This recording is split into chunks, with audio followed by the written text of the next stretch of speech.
Então vamos lá? Bom, esse aqui é o Giro da Bolsa, um programa aqui semanal com as principais notícias do mercado financeiro na semana e hoje confusãozinha, tem muita bagunça. Lembrando para você que não conhece o Giro da Bolsa ainda, é um resumão de tudo que interessa ao investidor. O investidor se mantém bem informado assistindo aqui as notícias no domingo, ele pode ficar a semana inteira tranquilo, relaxado, vem aqui no domingão, assiste tudo de uma vez, tá?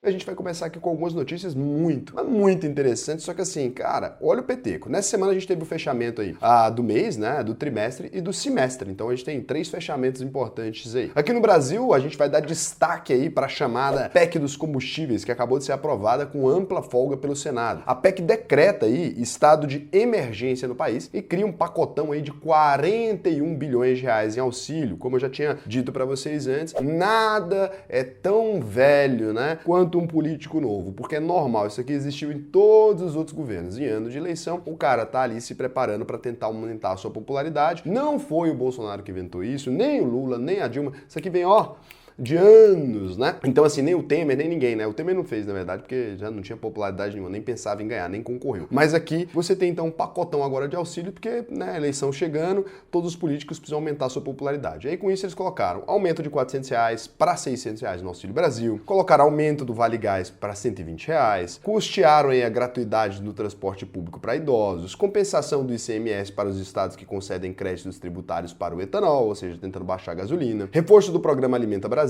criação de auxílio de R$1.000 para cerca de 870 mil caminhoneiros autônomos. Olha a grana que os caras estão derretendo. Então consideraram esse estado de emergência, né, motivado aí pela guerra da Ucrânia na nossa economia. O governo se permitiu então extrapolar aí os gastos, né? A emergência não é a eleição chegando não, né, gente? A emergência aqui, eu sei, se você gosta do Bolsonaro não tem problema, a gente tem que só ser honesto. A eleição tá chegando, todos os outros políticos anteriores fizeram a mesma coisa e agora o governo permitiu então extrapolar aí o teto de gasto por causa da emergência da Ucrânia. Para ter validade, a PEC ainda precisa ser aprovada na Câmara dos Deputados, tá bom? E o mundão, como é que ele tá ali? Daquele mesmo jeitão de sempre, né? Morrendo de medo do impacto da inflação, alta de juros na economia, e sempre que a inflação sobe, a bolsa cai. A bolsa americana teve o pior semestre desde 1970, muito bom, 52 anos aí, o pior desempenho, com queda de 21% no S&P 500. Desde janeiro, 9 trilhões de dólares desapareceram do mercado americano. A nova revisão do PIB americano apontou uma retração de 1,6% no primeiro trimestre. O índice de confiança do consumidor americano caiu pelo segundo mês seguido e a expectativa de inflação nos próximos 12 meses chegou a 8%, altíssimo. Você acha que essa inflação aqui é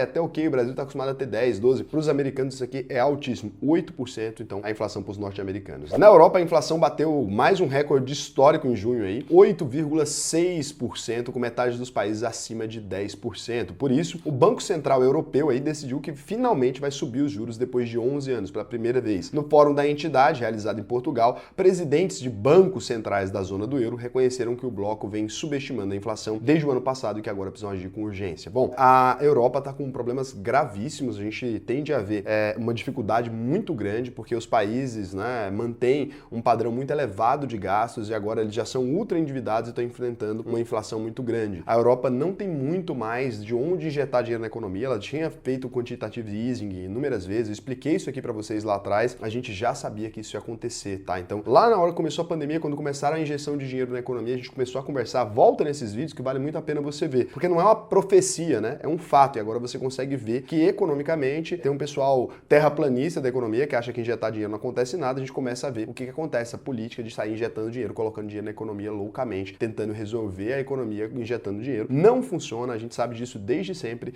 e os caras continuam tentando fazer a mesma coisa. Onde a gente pode ver essa política indo pro limite? A gente pode ver na Argentina, né? O ministro da Economia, ele apareceu na TV falando assim, não sei o que tá acontecendo, quando a gente injeta dinheiro a inflação aumenta. Pô, amigo, aula 1 de oferta e demanda, né? Você aumentou ali a demanda das pessoas por produtos artificialmente, dando mais dinheiro para elas ali, é óbvio que isso ia acontecer. Então, assim, apesar de existir economistas que dizem o contrário disso, a gente consegue ver que acontece exatamente a mesma coisa em todos os lugares onde a gente tenta esse modelo. Então, na China, várias cidades estão declarando aí que venceram a nova nova onda do Covid-19 e o país vive um momento de flexibilização e reabertura econômica. A quarentena de viajantes internacionais caiu pela metade, de 14 para 7 dias, o que também animou temporariamente aí os mercados. E agora aqui a gente vem para a parte menos engraçada da coisa. Tudo é meio trágico, mas isso aqui é mais trágico ainda, né? A Rússia fez novos ataques com mísseis em várias regiões da Ucrânia, incluindo alvos com prédios residenciais e até mesmo um shopping, o que está sendo investigado como crime de guerra. Espero que seja bem investigado mesmo, né? Não faz sentido você atacar um lugar que não tem nenhum militar dentro. Na quinta-feira, o presidente americano Joe Biden disse que vai oferecer 800 milhões de dólares em armas e ajuda militar à Ucrânia. A ajuda total oferecida pelos americanos já passa de 6 bilhões de dólares. Em outra frente, a OTAN abriu o caminho para a adesão da Suécia e da Finlândia à aliança militar liderada pelos Estados Unidos. Os pedidos dos dois países vieram logo depois do início da guerra. É muito triste, né, que a gente tenha uma notícia de guerra em pleno século XXI, mas acontece, então, assim, é importante para os mercados saber, né, isso aqui interfere muito no preço do combustível, interfere no resultado das empresas de petróleo, interfere no resultado de inúmeras outras empresas e em como o mercado encara as coisas, mas é isso. Então a gente vem para os índices, aqui começando pelo resultado do Ibovespa. Então nessa semana o índice abriu aí com 98.672 pontos e fechou com 98.953 pontos, uma alta aí de 0,50%, bem interessante. Na contramão do Ibovespa, o dólar subiu 10% em junho e fechou essa última semana com uma alta de 1,71% nos últimos 5 dias. Já o petróleo Brent, referência de preço da Petrobras, né, muito importante para você saber se a gasolina vai subir ou não, observar o petróleo Brent, fechou a semana praticamente estável aos 111 dólares, então se manteve na mesma coisa. E o minério de ferro, né, que é outra commodity muito importante para o Brasil, é importantíssima para a economia brasileira, ensaiou uma alta no início da semana, mas acabou caindo e fechando a semana estável aos 130 dólares. O risco de uma recessão global, aliada à queda nas compras de aço da China nesse mês, derrubaram a commodity aí, o minério de ferro, então as ações da Vale provavelmente devem cair também, e foi o que aconteceu. Ações da Vale caíram 2,48% na semana, as da CSN Mineração caíram 10,35% e a da Bradespar, né, que é acionista da Vale também, 3,88% aí de queda. Então, combo da queda aqui, vermelho, vermelho, vermelho, né? Queda para todo lado. Então agora a gente vem aqui para as notícias referentes às empresas, que é aquela parte aqui onde a gente aborda todas elas num flow único, assim. Agora você tem que se preparar e concentrar, que agora aqui o negócio vai. Então, Petrobras, PTR4, né? O novo presidente da Petrobras finalmente tomou posse aí, depois de ser eleito pelo Conselho de Administração da estatal na segunda-feira. Mais um presidente da Petrobras. Agora aqui a gente podia fazer uma aposta. Até que mês esse cara dura? Eu aposto que esse aqui vai até outubro. Esse aqui vai até outubro. Quem aposta mais ou menos aí, coloca aí os comentários de vocês, a gente volta depois para ver quem acertou. Então, o Caio Paes de Andrade é o quarto presidente da Petrobras no atual governo. Ele substituiu José Mauro Ferreira Coelho, que pediu demissão depois de o governo anunciar a troca. O novo presidente é formado em comunicação social, pós-graduado em administração e gestão pela Universidade de Harvard e mestre em administração de empresas pela também americana Duke University. Que é isso, hein? Currículozaço, hein, Caio Paes de Andrade? Muito bom. Excelentíssimo, o quarto presidente da Petrobras. Ele foi presidente da SERPRO, Serviço de Federal de Processamento de Dados, e por último ocupava o cargo de secretário de desburocratização do Ministério da Economia. Também tem no currículo a condução de mais de 20 processos de M&A, fusões e aquisições, e no mesmo dia da eleição do novo presidente, a Petrobras anunciou a retomada da venda de 3 refinarias. Abreu e Lima no Pernambuco, presidente Getúlio Vargas no Paraná, Alberto Pasqualini no Rio Grande do Sul. Com o plano de desinvestimento na área de refino, a Petrobras pretende reduzir aí 50% da capacidade atual, chegando a 1,1 milhão de barris de petróleo processados por dia. A venda de todas as 13 refinarias da Petrobras interessa muito ao governo, que quer agilizar o processo de privatização da estatal. Então, 6,10% de alta então nas ações de Petrobras essa semana. A gente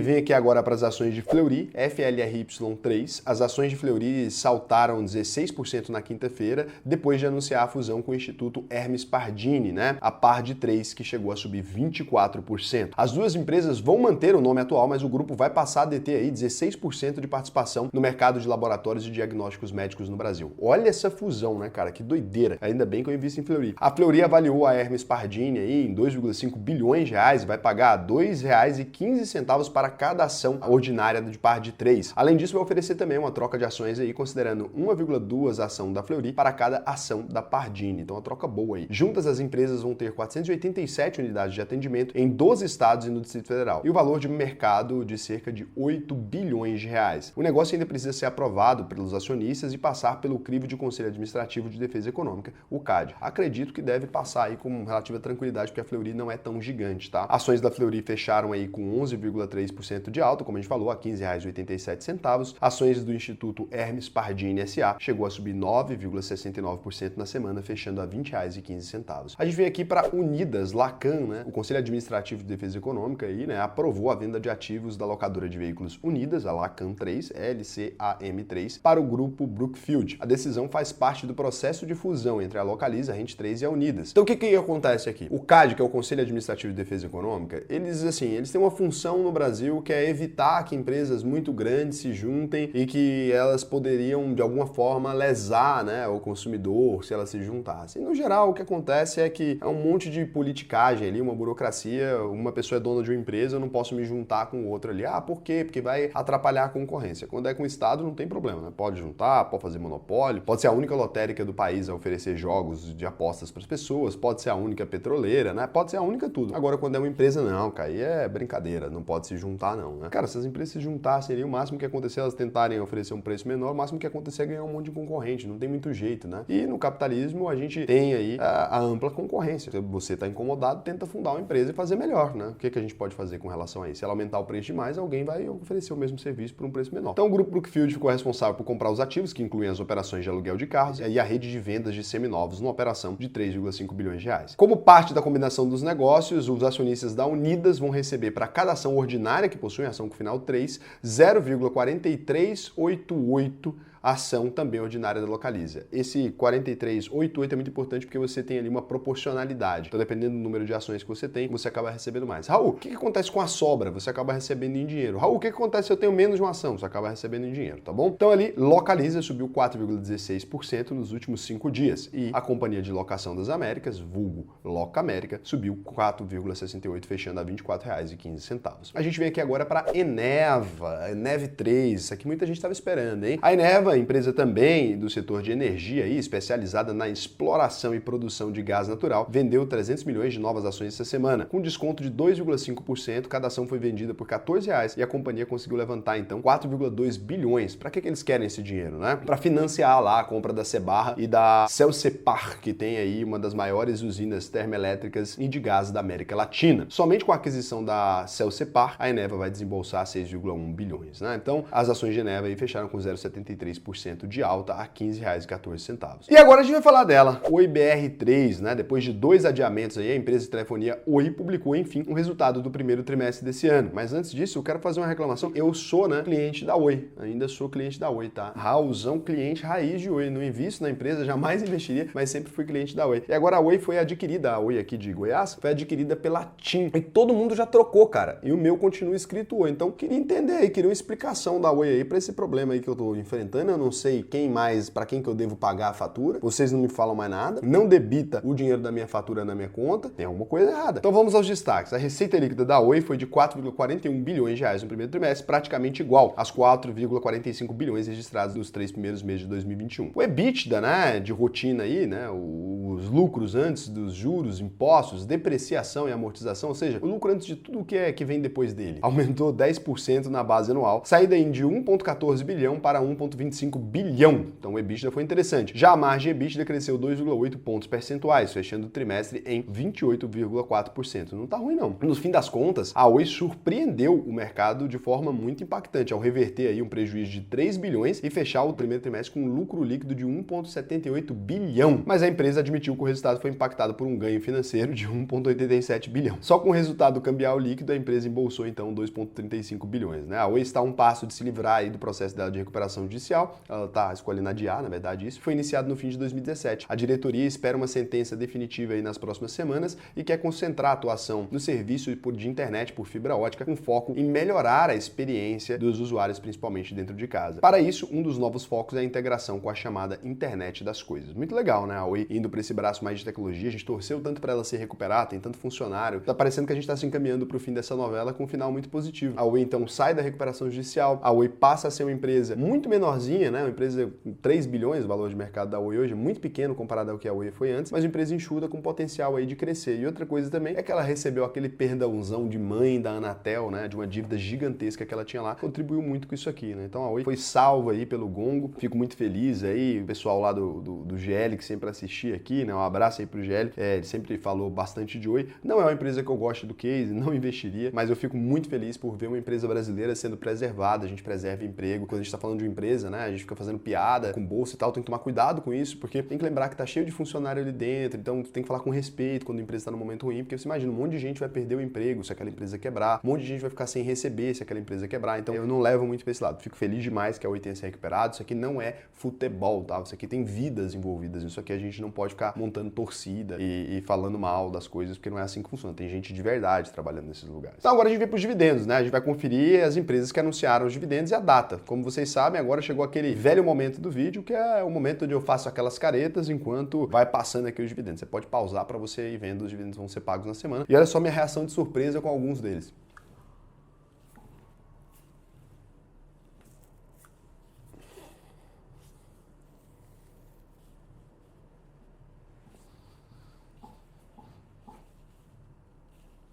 Espero que vocês tenham curtido aí os dividendos, né? Deu tempo aí de fazer os dividendos todos, vou colocar mais um tempinho.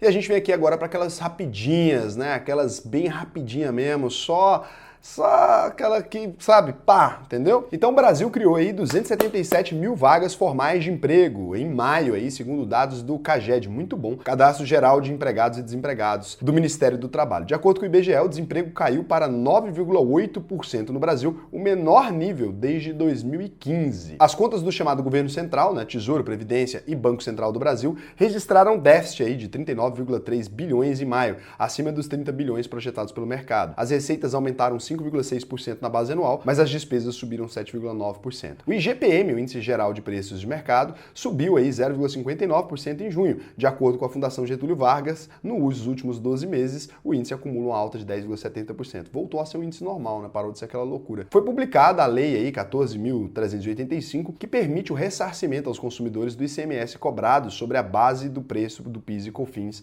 nas contas de luz. O dinheiro vai ser devolvido via desconto nos próximos reajustes das tarifas da Light, Copel e CEMIG, nos próximos reajustes das tarifas. A Light, a Copel e a CEMIG manifestaram preocupação com os impactos financeiros da medida. A MRV Engenharia, MRV3, concluiu a venda de um condomínio de luxo de uma marina de iates na Flórida por 195 milhões de dólares. Quase nada, hein? Podia só depositar na minha conta para acidente. O negócio deu um lucro bruto aí de 71,6 milhões de dólares com yield on cost de 6,7%. O CAD deu sinal verde aí para a gestora de ativos BR Properties vender diversos edifícios e participações localizadas em cidades como São Paulo, Rio de Janeiro e Brasília. Os ativos vão ser comprados pela gestora canadense Brookfield por 5,9 bilhões de reais. A Suzano, a SUSB3, nome de empresa séria, bom nome, firme porém atento, assinou o contrato para comprar as ações da empresa Caravelas Florestal por 336 milhões de reais. A Caravelas, né, fornece madeira para fibra celulose, que também foi comprada pela Suzano em 2018. Tá comprando tudo. E o Tesouro Direto fechou a sexta-feira ofertando juros que chegam a 12,86% no pré-fixado 2029, 0,15% no Selic 2027 e 6,01%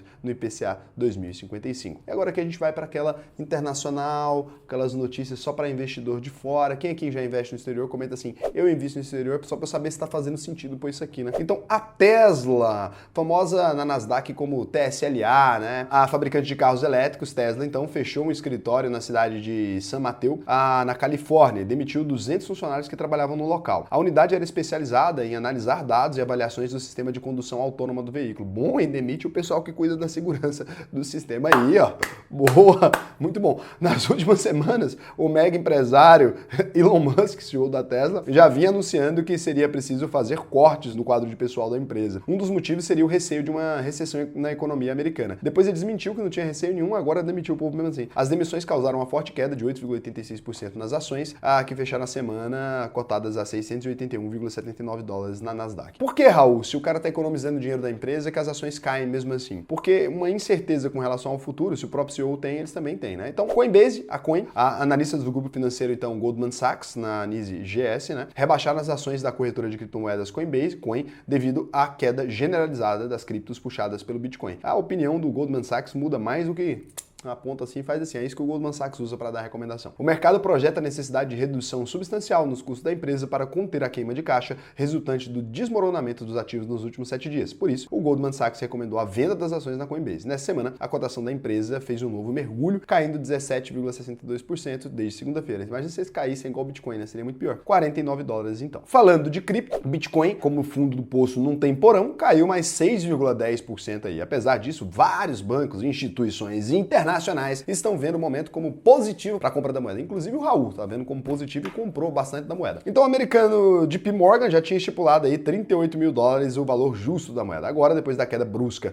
no meio de junho, os analistas do Deutsche Bank, né, acreditam na recuperação do Bitcoin e projetam que a moeda chegue aos 28 mil dólares aí até dezembro. Com a queda dessa semana, a moeda valia na sexta-feira à noite, no momento que vos gravo, R$ 103.520,07. E agora é aquela, né? O Bitcoin aí deveria valer então 28% acima do preço justo. Eu queria saber com base em que fundamentos que ele fez essa avaliação.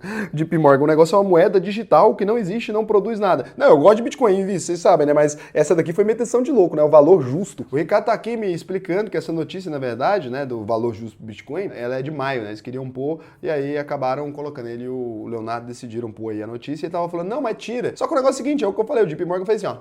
Valor justo. Então, foda-se. Pro JP Morgan, então, eu queria saber como é que eles calcularam o valor justo. Já pensou nisso? Não, imagina que esse 28% de aumento aí era quando tava 29 mil dólares. Agora tá 18. Você viu o tanto que eles são bons de palpite, ficou maravilhoso. 100% agora. 100% confiável. Pode confiar no... Toda vez que o JP Morgan fizer uma análise, você compra o contrário. A gente já tá sabendo disso agora. Então, o vídeo de hoje é praticamente esse, mas antes de ir, cara, eu tenho uma proposta pra você. A gente vai fazer um evento aqui no dia 19 e 20 de julho, só aqui pros chegados, só pros parceiros. Se você quiser estar nesse evento aqui, você pode clicar aqui no link. É de graça, você pode clicar aqui no link que a gente vai trocar uma ideia. É online também. Pode clicar aí e tem que pôr seu e-mail e tal e preencher pra você entrar no grupo de WhatsApp. Se não entrar no grupo de WhatsApp, você não vai receber o link. Você vai lá no Instagram, que hoje eu vou postar um negócio muito legal também. Vai lá agora pra você seguir lá. Ah, Raul, não tem Instagram. Cria, vale a pena. Você vê lá e já me segue.